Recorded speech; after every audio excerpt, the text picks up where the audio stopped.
So when I went to college, I was homesick. Like, I was told my whole life to leave Northern Maine because Northern Maine is, when I was growing up, is a place people were leaving. And I think now they're learning you got to keep people around, and there are ways to keep people around. But I think when I went to college, I was so homesick. Like, I was told I needed to leave to be something, and then I go to college, and I'm so homesick. And it's such a loser thing to be homesick that I would never admit it. Yeah. But I think that's found its way into my writing, like honoring, like I wanted to get out of there and get away from all the people I grew up with, and then I wanted nothing more than to find my way back to them.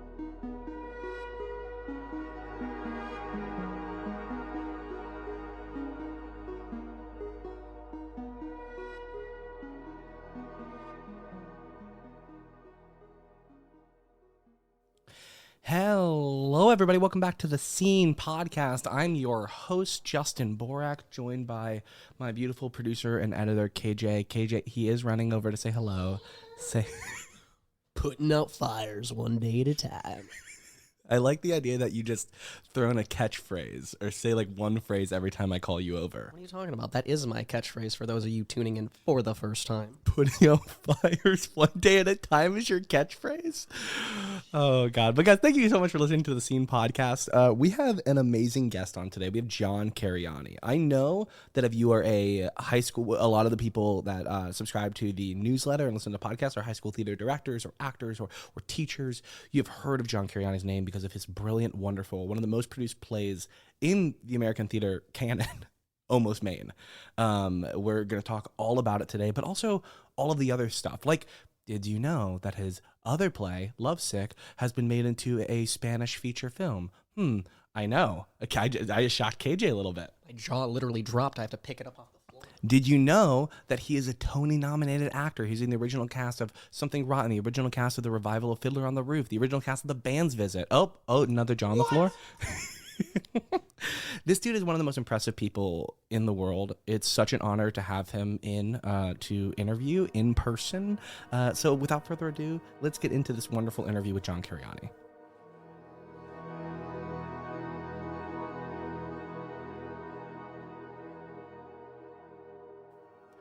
All right, I am here with John Cariani. John, how are you? I'm good. If you don't know who John Cariani is, he's an American actor and playwright best known for his works that blend humor, warmth, and emotional depth. His most famous play, Almost Maine, is a romantic comedy that has been performed around the world and has become a favorite in many theater scenes. Cariani's writing often explores themes of love and human connection and the quirks of like small town rural life. In addition to his work as a playwright, Cariani has a successful acting career appearing in Broadway productions such as Fiddler on the Roof, Something Rotten, and The Band's Visit. His versatile talents have made him a respected figure in both theater and entertainment industries and one of the most produced playwrights alive. John, thank you so much for being here. Thanks for having me. Yeah, seriously. How are you doing? Well, it's almost holiday time. So. Yeah. We're recording this like right before. Thank you so much for coming to the office. We're in person and in the Scene Library, which is so exciting. I love all the colors of the place. Yeah, right? Cool. Yeah. Well, I want to talk about you, obviously. I know that your career spans like both writing and acting, like I just said. Like you are critically acclaimed in both of these mediums, and we've had like other people who like Kate Hamill or Douglas Lyons, like other playwrights who have kind of performed in stuff or who are also actors. I always like knowing how the two kind of affect each other for you. Does it at all? Do you see like that crossover kind of? I think most people I know who make theater are creators. Yeah. And most people who make theater know how to make it. I mean, a lot of my friends who are good actors are good coaches and directors. I feel like I know a lot of people who were actors who became designers. Mm-hmm. And I think it's not a big deal when a theater person is an actor or is designing the lights or is raising the money. I just feel like that's what we have to do in order to make it. So that's what we do. I don't know if people get excited about multi-hyphenate. I think anybody who's in the theater is a multi-hyphenate. Yeah, they're doing multiple things. Most people in life are multi-hyphenate. Yeah, 100%. You know. Yeah. Are there any like writers or anyone that you have like really admired as an actor, like going into their work? Yeah. The crazy answer would be no, I guess. But yeah. Like, no, not really. No, not at all. I mean, the first play I ever saw, Tennessee Williams. Oh, Blue Roses. Come on. What's the yeah. Glass Menagerie. Sorry. Yeah, Glass Menagerie. I had never seen a play like that before. It was done by the community theater in my hometown. Yeah. And my friends were in it. Yeah. And the gentleman caller scene was the part as a young person that I really got. Yeah. And it was pretty seminal to watch love not work out. Yeah. And I never knew how interesting it could be for love to not work out. Yeah. And so I don't know why I told you about that play. No, I guess it yeah. introduced me to one. That was the first time I was introduced to one of the great playwrights. you know? Yeah. Was that was one of the first plays you ever saw? Yeah. That's so Yep. cool. Yeah. And all the first plays I saw were not professionally done. I think that's true for most people. Yeah. Oh, absolutely. You know, so that was kind of neat. As far as what was the question though? Writers, like writers that inspire you, or writers that you get. Also, I do want to know also about your like early life in theater. What were your like early kind of like? Did you have a high school like teacher that you worked with a lot, or was it? Yeah. We had a really. I grew up in Presque Isle, Maine. Yeah. Which is I guess about 5 hours north of Portland, Maine. By Yeah. car. It's really close to Canada. It's a potato farming community. Yeah. Broccoli farming community now. The school was everything. Church and school was everything. Yeah. And adults tried to keep us kids busy, so we didn't do dumb things. Yeah. Because like in rural places, kids can disappear and do dumb things. And also we get our licenses Yeah. young, Younger. we need a Yeah. car. And so they did a really good job of keeping us busy. And they thought the way to keep us busy was sports, church. Mm-hmm. We had a really good arts programs at our school. We had really good music programs, like really good jazz band. I was in a jazz band. Yeah. And we had really good theater teachers. And we had one of those strange, do you know how like you have this great theater teacher who retires and then the theater department falls apart? Yeah. Like, that's what usually happens. Right? Yeah. 100%. When I was a freshman, my first year of high school, Yeah. Dan Ladner is his name. He was our theater director, and Glenna Smith worked with him, and Richard Lord worked with him. They were huge influences on me because they loved theater and they did a great job. Yeah. We did a musical every fall and then A play every spring? play for competition in the springtime. Oh, like for yeah. Like state thespians competition. and Yeah. stuff. Yeah. Cool. And Dan Ladner was kind of legendary, and he retired my first year of high school. Oh. And this woman named Barb Frick took over, and she was spectacular. Oh, that's awesome. So she kept the level really high. Yeah. And so, we got to do plays with people who were really good at making plays. Yeah. So it was a great experience. You know what I mean? Yeah. And we did, we were the kids from the podunk town who went down and like did really well at the state drama festival. Or did really well at the state jazz festival. And it was just because the town was committed to it. If that makes sense. Yeah. The community was committed to it. Yeah. Even a farming community, and it was the 80s, but they were committed to Yeah. the arts and sports and making sure kids have things to do. And keep Were there them any busy. shows in your high school career that you loved being a part of, or any like memories in that facet? Believe it or not, my favorite show I was a part of was one that one of my friends wrote. Really? I don't remember the name of it. My friend Jennifer Dan wrote it, and it was a play that we performed that she wrote, and I never knew that people could make plays. Yeah. Do you know what I mean? Like Yeah, people like us absolutely. could make plays. Yeah. I mean, we did musicals. We did like Cabaret in the 80s in Northern Maine, and we did. I don't remember the other musicals we did. I'm so sorry. Oh, we did The Wizard of Oz. We did Oh, cool. Grease. Yeah, We did all the things that people do. That's cool that like you got to experience like a friend writing an original work in But high yeah, school. my friend writing her own play was the thing that I That's awesome. took with me as like, wow. And that's also cool that like in the 80s that a theater director was willing to produce Yeah, absolutely. work that students wrote. Yeah, it's one of my favorite things. Like me and Zach, one of our producers, we were just at Texas Thespians. And I had no idea they have these huge playwriting competitions it's now so at cool. every Like, thespian. yeah. Like it's so cool to see these high schoolers coming in Yeah. with like these play ideas and just like I did a couple playwriting workshops there, and they were like 50 kids in the room just like wanting to write plays. It's really, really cool to look back on that all now. But yeah, that's amazing. What are your You asked me about writers. Oh yes. I'm trying to think. Let's hold off on that because You want to hold off? We can come back to it. Yeah. Yeah. No. Of course. Yeah. Because I want to know. Like one of the things I'm learning is that I love plays more than I love the writers, and I like performances more than I love the actors. So that might be my answer. I don't think because my favorite writers have failed me miserably. Do you know what I mean? Yeah. Even though they've thrilled me, they've also just failed me. And my favorite actors have thrilled me and failed me. And I thrill myself and fail myself. I think that's what human beings do. Yeah. Of course. So I think my answer might be more about like plays that have inspired me and performances. But we'll talk about it later. No. Yeah. Of course. Yeah. So So I want to know what your journey into like being a like full-time theater maker like as a career. So you are in this high school arts program. You go to school for history. I wasn't in a high school arts program. We were just I mean, like, we just did you're it for like fun. you're doing theater at your high school. I went to school when you could do everything. Yeah. So you could be on the tennis team. You could be. Oh, you on the get to basketball team, you could be in the play. You could be in the musical. And you could be in the band. Yeah, you kind of do it all. Yeah, but then you went to college for history. Yeah, I studied history in college. Yeah, sweet. And then what was the kind of like first project or first thing you did that kind of got you either like back into theater or starting to do it like professionally? Like this is like kind of like what I want to do. I have a good friend named Wendy Rich Stetson, who's a Broadway actor, and she's done some TV shows too, and she's pretty awesome. And she was a theater major I went to Amherst College, majored in history. She majored in theater and English, and I went to all her plays. Yeah. That's kind of like a groupie. I loved that she was doing plays. I was in the orchestra of Sweeney. They did Sweeney Todd at my college, and they did it like with 5 colleges because it was Amherst, Smith, Mount Holyoke, Hampshire College, and University of Massachusetts. So they did like a 5 college production of Sweeney Todd, and it was pretty fantastic. Oh, dang, yeah. And I was in the orchestra. I'd never heard of Sweeney Todd. I played the clarinet, and I was in the orchestra, and I kept getting in trouble because I kept turning around. Instead of playing, I'd be like trying to figure out what the heck they were talking about. And I remember asking the other guy, I was like, are they talking about eating people? Like, is that what this play is about? And I was like so into it because I was like, a musical about eating people? Like, what is happening? You know, so, and I probably played less of the show than I should have because you're watching the show. I was like, what is this? It was my introduction to Sondheim. Yeah. And I was like, wow, I didn't know a musical could do something like this because in my experience, musicals were kind of silly, you know? Yeah. Wait, I forgot the question though. Watching that, like being in that orchestra and kind of watching that, I was kind of like, wow, I like that better than playing. Yeah. Better than this, playing clarinet, you know? Yeah, of course. And I kind of knew that in high school too, but it took you kind of being closer and being a part of it. Yeah, seeing my friend doing her shows and Wendy doing her shows and just loving so many of them that she was in. And then my senior year, I did a student-written 1 act. Really? So again, a lot of these like original student-written shows that kind of got you in. Yeah. Yeah, and I loved being a part of it. The Playwright was great, and I was in an a cappella group in college. You know? So back when we were kind of, it wasn't as cool as it is now. We were kind of dweeby. A cappella? Well, it was kind of dweeby when I was doing it. I feel like it still is kind of dweeby. No, I feel I guess is it maybe. cool? Well, I guess after Pitch Perfect, maybe it got a little cooler. I feel like they're a little more rock starry.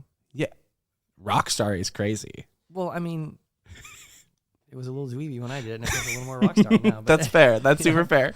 I mean, like Pentatonics is out. Like they're they're super. They are super cool. You know what I mean? So like, it's like it's. You're right. Yeah, Pentatonics is very cool. Yeah. Yeah. I loved doing that. But, anyway, so and then after college I was gonna teach, and you know I was 21 years old and didn't want to sign a year-long contract anywhere because that felt like my whole life. Yeah. Isn't that funny when you're young? I guess it doesn't to you, but like, now I know a year is nothing. Well, 1 year. For me, it seems like a year. I'm not signing a year. I don't even know if I want to do it. Yeah, exactly. So my friends and I went to California and lived there for a year, and we made a band, and we never played out. We only played in our living room. So what good is that? Yeah. You know what I mean? Yeah. And I temped, and I think I fixed telephones. That was my job. And then I auditioned for a bunch of intern programs at theaters all over the country, like Milwaukee Rep when they had an intern program. And ended up at Stage West in Springfield, Massachusetts, which doesn't even exist anymore. Yeah.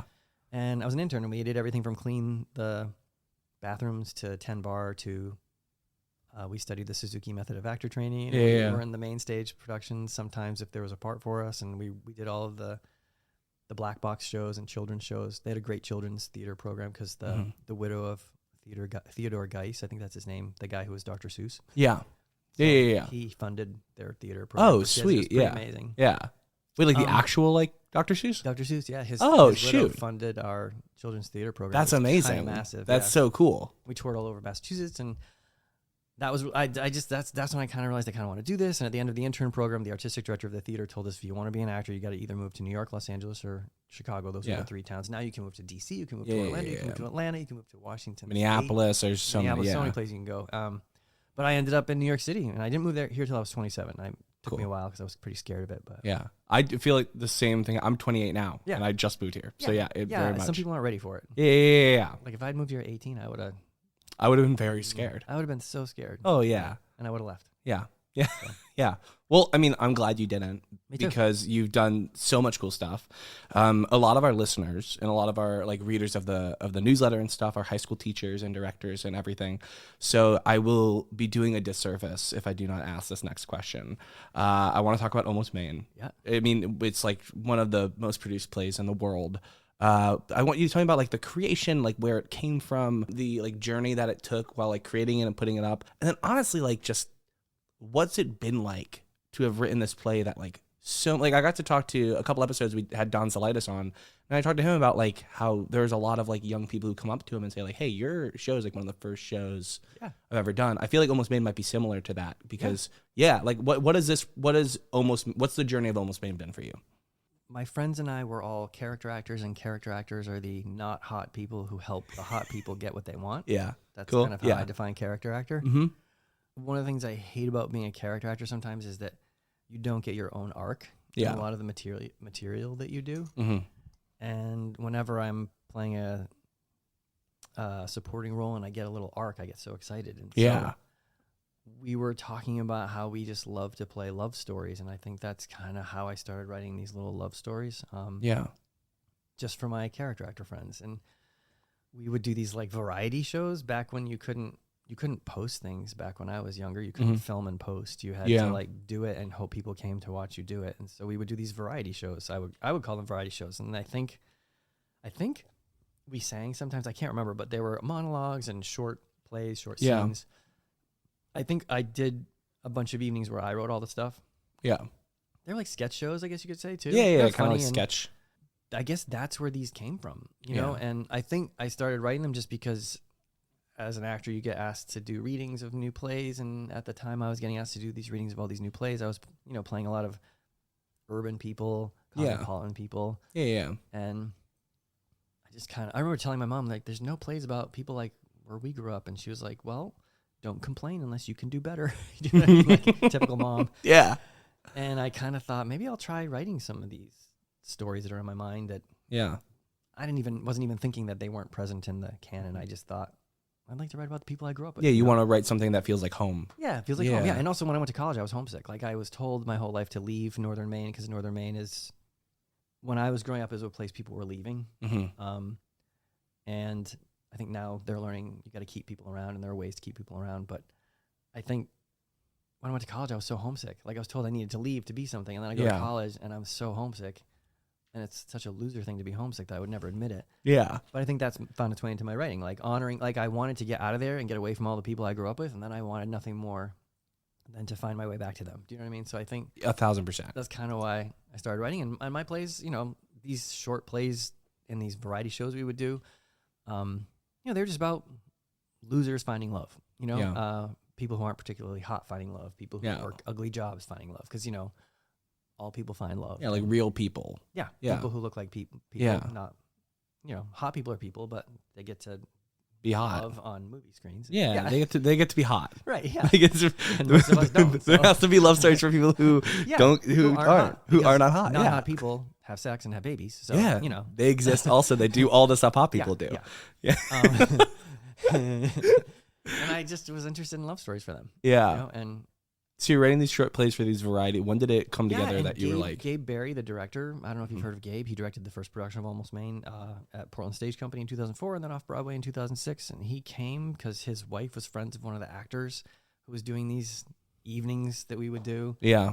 He came and he said, I think you have a play here. And I'll never forget, we went over to my friend's house. Her name's Ibby Janko, wonderful actress who lives in California now. And she really helped me build Almost Maine because she was like my partner in crime. Yeah.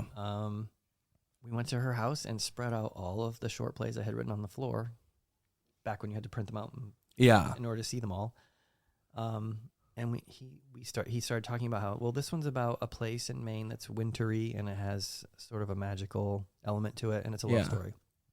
And so does this one, and so does this one. So we found like 4 or 5 stories that were set in winter in a mystical place. Mm-hmm. It wasn't called Almost Maine yet. It was just, I think it was called Basketville, Maine for a while. Basketball, Maine? Basketville. Oh, Basketville, Maine. Yeah, okay, cool. There's a town in New Hampshire called Basketville. Yeah. I just thought that was funny. And that's how it really started. He said, I think there's a play here. And I thought, play? What are you talking about? There's no play here. I'm not a playwright. Yeah. And then we started to see what was there, and we found out there was a play there. There was a play there. And as we worked on it with Portland Stage Company, because one of the actors who was working on it with me had a relationship with them. Yeah.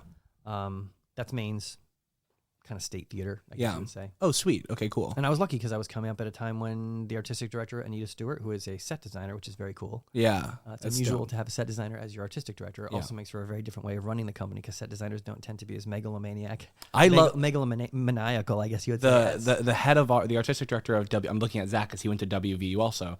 The artistic director of our school is a lighting designer. See, I think it's a really wonderful It's so cool. perspective. Yeah. It brings a really fresh perspective to like a administrative or leadership team of a theater. But we'll keep going. So you guys go to. And I was just lucky because she was interested in doing stories about Maine for Mainers. You know, Yeah. what I mean? Like because that's an idea that's really taken hold now. Yeah. But 20 years ago, that was kind of a novel idea. Yeah. And she was really committed to doing a play by or about Maine every season if she could. Yeah. And she gave Almost Maine a shot. That's awesome. I guess that's where it came from. Yeah. I mean, I really don't know where it came from. I think it just came from my love for home, my hometown. I think it came from I was always a little confused about myself as far as love goes growing up. Yeah. And I think Almost Maine was my therapy. Yeah. Lovesick. You know absolutely. Yeah. Sort through it. Because, my brother was like younger than me and falling in love with all these girls, and I wasn't falling in love with girls or anybody. And I couldn't figure out what was wrong with me. And he was just like having the time of his life. And I'm like, it was hard. What's going on? It's a way to process. You had to like just wondering, this is kind of off the thing. Has your hometown performed Almost Maine yet?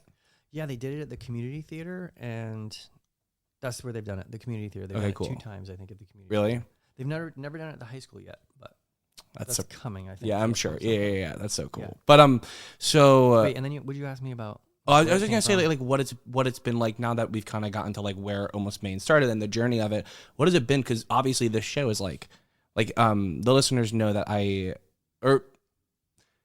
it gets performed so much. Yeah. What is it like to kind of be the playwright behind a play that like are so many people's first shows, are like constantly going up at high schools? Yeah. I mean, literally, like, again, we're surrounded by people. Like, we're going to talk about it. We're going to do a little extended interview after we finish up here. But like Zach's wife literally just directed a production of it like a week ago. So what is it like to kind of see it going up in this, like, especially these educational settings so constantly? It's fun. I don't know what to say. It's what's that quote from Hamlet? There are more things in heaven and earth than can be dreamt of in your philosophy. Yeah. That's what it is. Yeah. I wanted it after it was when it premiered at Portland Stage Company in 2004. It was a massive hit for them, like massive. Like people were coming like they had never seen before. And it was mostly because people were kind of seeing themselves, Yeah. And it wasn't making fun of Maine. You know what I mean? Yeah. It wasn't silly. It was kind of. It was like an pretty earnest examination of what it's like to live in a place like Northern Maine and find love in Northern Maine. Yeah. And it was also a very gentle introduction to queerness. Yeah. That's the other thing. It was very gentle. It was controversial back then. Yeah. No longer is, which I think is kind of thrilling. Yeah. But I guess when it premiered off Broadway, it wasn't received particularly well in New York. Mm-hmm. Not badly. It was just people didn't. It was interesting now to realize that people didn't care about rural people. Yeah. That's what I realize now is happening. Yeah. Now I can say, oh, they don't think these people are very important. Yeah. And also just being from a place that is in the news, in the news, rural people are not well educated. Yeah. And in culture, they're not well educated. They're addicts. They're losers. They vote for they vote a certain way. Yeah. And those elements exist in places like Northern Maine, like a rural America, but so many wonderful things exist in those places too. Absolutely. And there's a lot of happiness and hope and joy in the lives of people who are poor or down and out. Like people don't try to be sad all the time. No, and I feel like I think I'm getting off topic. No. I think it's so interesting to look at the fact that you had this like regional premiere in Maine. Yeah. And it was just like massive hit, and then you brought it to New York, and it kind of reiterated the reason you wrote the play, like what you were thinking. I don't know if that was the reason, but I look back, revisionist memory maybe. Yeah. Yeah. But I think I was lucky that Dramatists Play Service, a representative, happened to come to see it because they had heard it would be a really good play for community theater and high school theater. Yeah. And when that representative told me that, I was like kind of irritated because I was being a snob. Yeah. I don't want high schools and community theaters and colleges to do this play. Like, why would I want that? Yeah. I want this play to be done on Broadway. Yeah. And that didn't happen. Yeah. And this gentleman said to me, well, there are I think the number he quoted was there are 150,000 English-speaking producing organizations of theater that are not professional. Yeah. And that's why we buy plays. Yeah. We want plays that are going to be done a lot. Do you know what I mean? Absolutely. And that kind of opened my eyes. And then when Dramas Play Service bought it, I didn't think anything of it. I just kind of thought, oh, well, it wasn't well received. It got bought. That's great. And hopefully some people will do it. And then it was a very slow viral sensation, I guess you could call it. Yeah. Oh, really? So it took like a while to kind of like start building? Yep. Yeah. It's just, I think like plays like that are so important. Because also like the first time I saw Almost Maine was a professional production in South Carolina. But with the Warehouse Theater? Yeah, the Warehouse Theater. Oh my gosh, that's really cool. Yeah. And But I just heard it was really good. it was great. It was awesome. I went to school down there. But the like going to thespian festivals and like having like bringing your play and talking to people about it, like, because I get to do that. Like it's so exciting to see like kids really get to dive into like the scene and the actual like short play work that you put into it. Yeah. Well, I feel like as a young actor, when I was like, I took a couple acting classes in college, and I remember having to do a scene from Buried Child by Sam Shepard. Yeah. I didn't understand it at No, all. that's a big. I didn't understand how to do that scene. I didn't understand how to be a man. Yeah. I didn't understand how to be a messed up person because I just really wasn't. Yeah. I didn't have the imagination for that. I needed to know. What I needed to learn when I was learning like in acting class was how to go sit in a chair like a human being does, and how to have a conversation like a human being does, and how to play objectives, but don't play them. Just be a person who wants something in the scene. You know, basics. You know, like how does a person talk on the phone in a play? Like, don't act like you're talking on the phone. Talk on the phone. You know, like these are things we need to learn how to do. Yeah. On stage, I think it comes more naturally in film because you just know how to be present. But on stage, how do you do it so you can be heard and seen? Exactly. You know what I mean? Yeah. 100%. Oh, There's a absolutely. craft to that. Yeah. And I was just really hungry for simple. As an actor, I'm not the smartest tool in the shed. I can't figure things out, and I don't think you should have to spend too much time trying to figure out what's going on in a scene, because audience members don't have much time. They have that moment to figure out the scene. I think theater actually has to be pretty clear and simple. Yeah, because it can't be rewound, and it can't be. People are hearing it one time. Most people see a play one time. Yeah, so they got to get it. They got to get it right there. Yeah. And so I guess I was just interested in really simple Aristotelian stories with a beginning, climax, and an ending. Yeah, people are changed. Yeah, and I was actually saying exactly earlier. I hate the word vignette.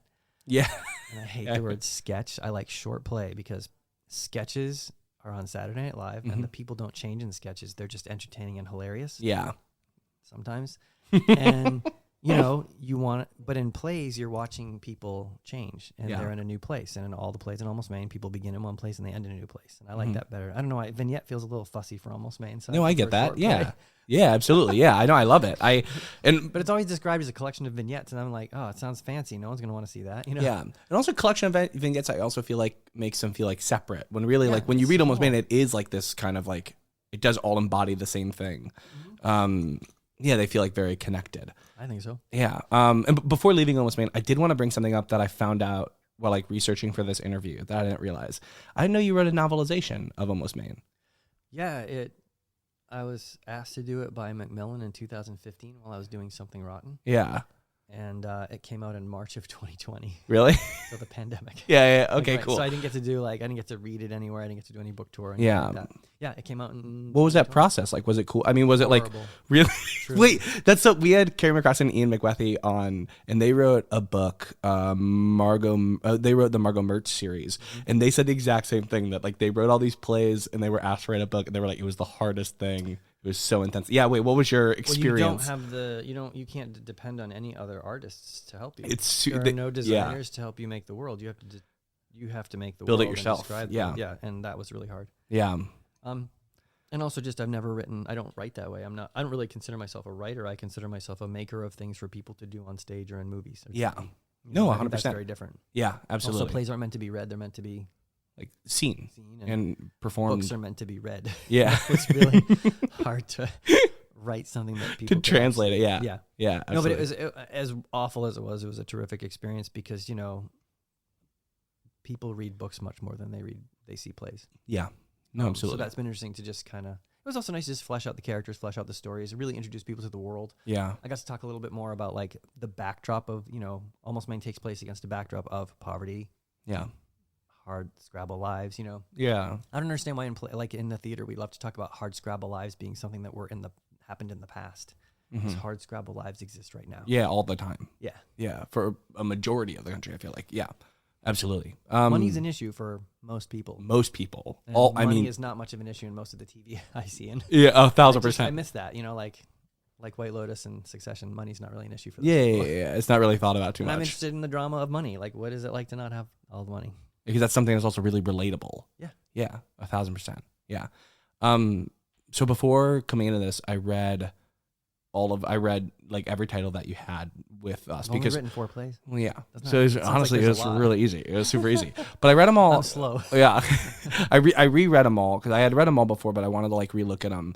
And one of my favorite things about your writing style is like your you've talked about it so much today. Your exploration of like love and like romance, like from like Last Gases, Look at Old Flames, and then Lovesick and Almost Maine, like that investigation of like the ever changing like love stories and like kind of looking at like love as almost like this public moving thing. And then I mean cul-de-sac, you're like Wait, what do you mean public? like this like thing that's like I think the fact that there are all these multiple short plays and they're constantly moving, it almost feels like within the community of Almost Maine is this like sense of like love kind of. Yeah. And then cul-de-sac, I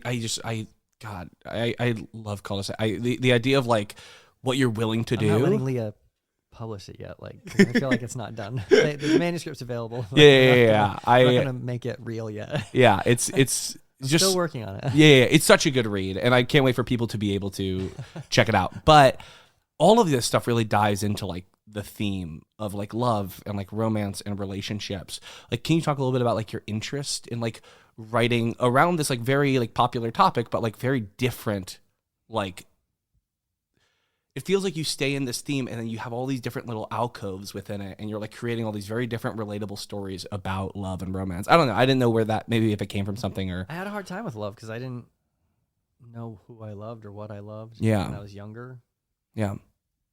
I was a late bloomer in Mhm. all aspects, I think. Yeah. And it really bothered me because I knew I wanted it, but I didn't want it at all. And I didn't know what I wanted. And I mean, Almost Maine, honestly, my husband and I have known each other since we were 9 years old. We met when we were 9. Mm-hmm. And he said that when he met me when we were 9 on the playground at the elementary school, he knew that he loved me, but he didn't understand what to do with that because he was a 9-year-old boy in 1979 or something, 78 or whatever, And I didn't know anything. I just knew that I liked him. But then we re-met when we were 29, and now we've been together since then. You know what I mean? So I think Almost Maine kind of, I mean, I think I believe in the power of love. I think it's pretty awesome. And it's not for everybody. I think love is, I think being alone is fantastic if that's what you love. Do you know what I mean? Yeah, absolutely. I think we're all learning that people can be alone and together and in friendship and in love. And,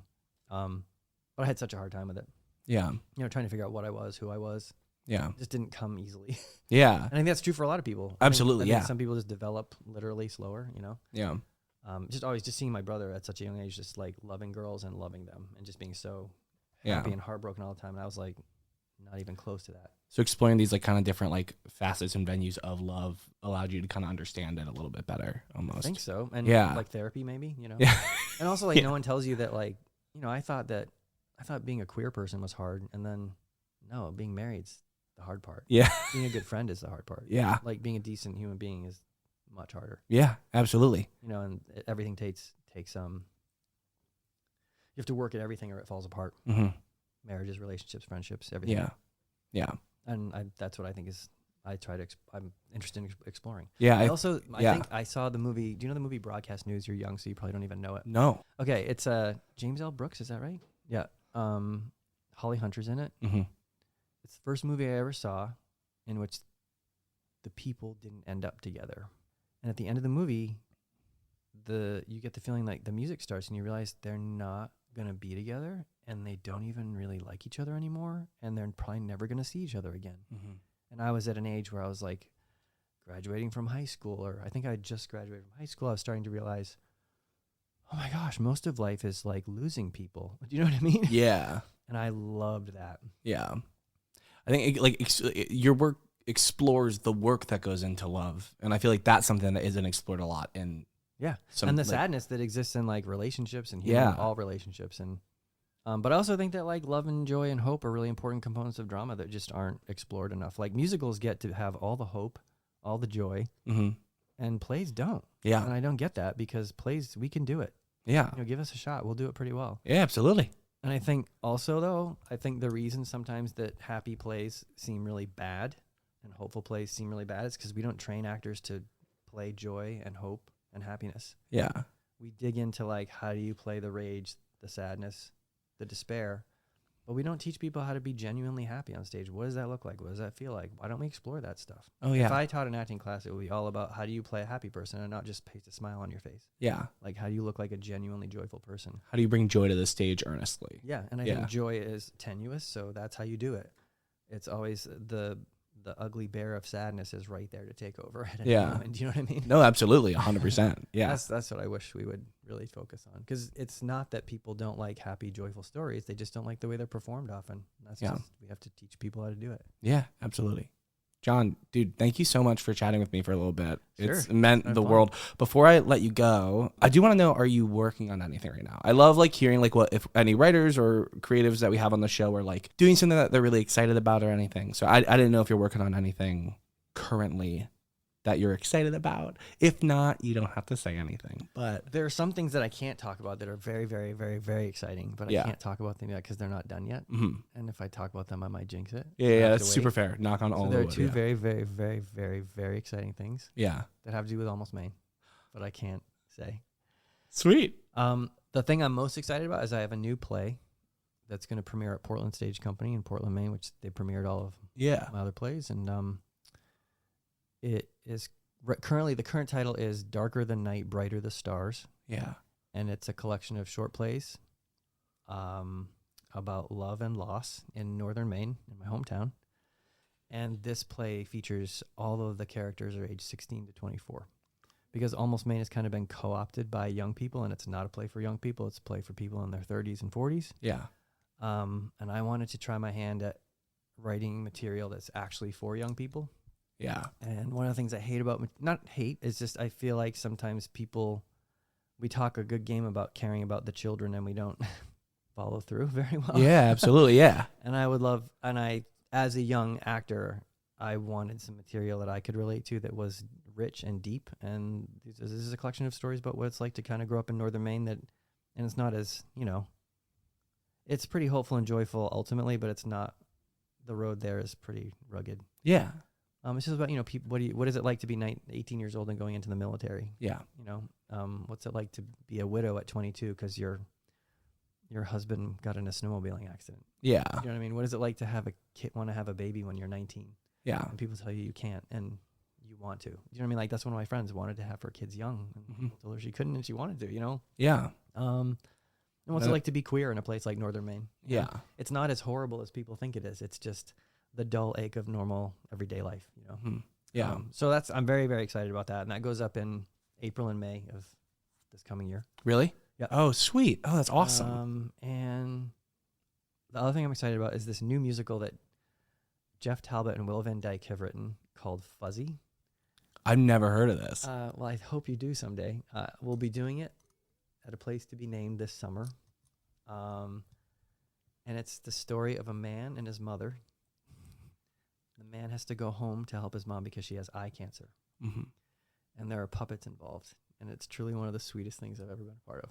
Oh, are you performing in it? Mm-hmm. Oh, that's awesome. I'm very excited. I cannot wait to hopefully get to see it and hear all about it. That's awesome.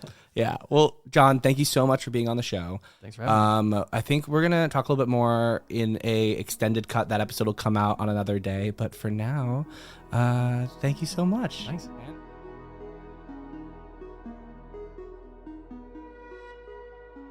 And that's our show. Thank you guys so much for listening to the Scene podcast. I've been your host, Justin Borak, joined by my wonderful, beautiful, amazing producer, editor, KJ, as well as our other producers, Leah and Zach, our whole team over at the Scene. I cannot say thank you enough. This show is so much fun. I can't wait to show you guys what we have in store later on. A huge, massive, amazing shout out to our interviewee of the day, John Cariani. Thank you so much. Go check out Almost Maine, Lovesick, Cul-de-sac. Every play that John has written is wonderful and brilliant and different and cool. And yeah, I'm a huge fan of the guy, and I cannot believe we got to talk to him in person. So thank you guys so much for listening to the show. It has meant the world to me. I cannot wait to show you the interviews, the things that we have in store, because they are very, very exciting. And yeah, I'm going to end this episode the way I end every episode, by being a person at an audition who's a little nervous, but ends their monologue and just wants to keep talking and doesn't know what to say. So, and scene. Thank you. And I got applause from KJ. Okay, goodbye. See you guys next time. Goodbye.